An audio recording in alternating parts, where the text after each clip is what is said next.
شروع اللہ کے نام سے جو بڑا مہربان نہایت رحم والا ہے۔ سچ مچ ہونے والی، وہ سچ مچ ہونے والی کیا ہے؟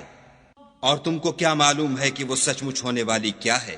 وہی کھڑکھڑانے والی جس کو سمود اور عاد دونوں نے جھٹلایا، سو سمود تو کڑک سے ہلاک کر دیے گئے، رہے عاد ان کا نہایت تیز آندھی سے ستیہ ناش کر دیا گیا۔ خدا نے اس کو 7 رات اور 8 دن ان پر چلائے رکھا، تو اے مخاطب تو لوگوں کو اس میں اس طرح ڈھے اور مرے پڑے دیکھے جیسے کھجوروں کے کھوکھلے تنے، بھلا تو ان میں سے کسی کو بھی باقی دیکھتا ہے؟ اور فرعون اور جو لوگ اس سے پہلے تھے اور وہ جو الٹی بستیوں میں رہتے تھے سب گناہ کے کام کرتے تھے، انہوں نے اپنے پروردگار کے پیغمبر کی نافرمانی کی تو خدا نے بھی ان کو بڑا سخت پکڑا۔ جب پانی طغیانی پر آیا تو ہم نے تم لوگوں کو کشتی میں سوار کر لیا تاکہ اس کو تمہارے لیے یادگار بنائیں اور یاد رکھنے والے کان اسے یاد رکھیں۔ تو جب سور میں ایک بار پھونک مار دی جائے گی اور زمین اور پہاڑ دونوں اٹھا لیے جائیں گے، پھر ایک بارگی توڑ پھوڑ کر برابر کر دیے جائیں گے، تو اس روز ہو پڑنے والی یعنی قیامت ہو پڑے گی، اور آسمان پھٹ جائے گا تو وہ اس دن کمزور ہوگا، اور فرشتے اس کے کناروں پر اتر آئیں گے، اور تمہارے پروردگار کے عرش کو اس روز 8 فرشتے اٹھائے ہوں گے۔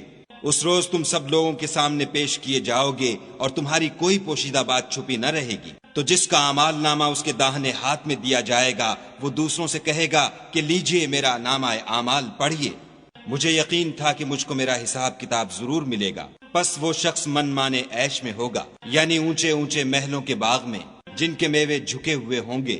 جو عمل تم ایام گزشتہ میں آگے بھیج چکے ہو اس کے صلے میں مزے سے کھاؤ اور پیو۔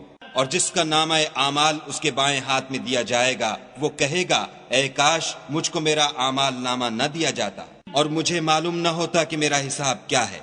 اے کاش موت ابد الآباد کے لیے میرا کام تمام کر چکی ہوتی، آج میرا مال میرے کچھ بھی کام نہ آیا، ہائے میری سلطنت خاک میں مل گئی۔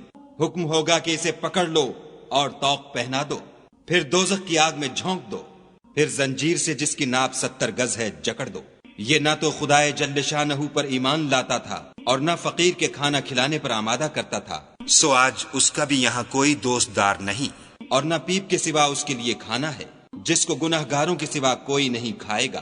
تو ہم کو ان چیزوں کی قسم جو تم کو نظر آتی ہیں اور ان کی جو نظر نہیں آتی، کہ یہ قرآن فرشتہ عالی مقام کی زبان کا پیغام ہے، اور یہ کسی شاعر کا کلام نہیں، مگر تم لوگ بہت ہی کم ایمان لاتے ہو، اور نہ کسی کاہن کے مزخرفات ہیں، لیکن تم لوگ بہت ہی کم فکر کرتے ہو۔ یہ تو پروردگار عالم کا اتارا ہوا ہے۔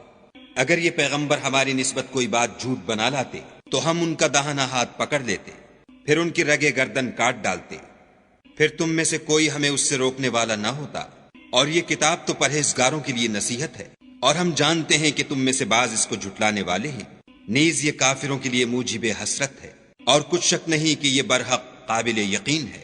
سو تم اپنے پروردگار عز و جل کے نام کی تنزیہ کرتے رہو۔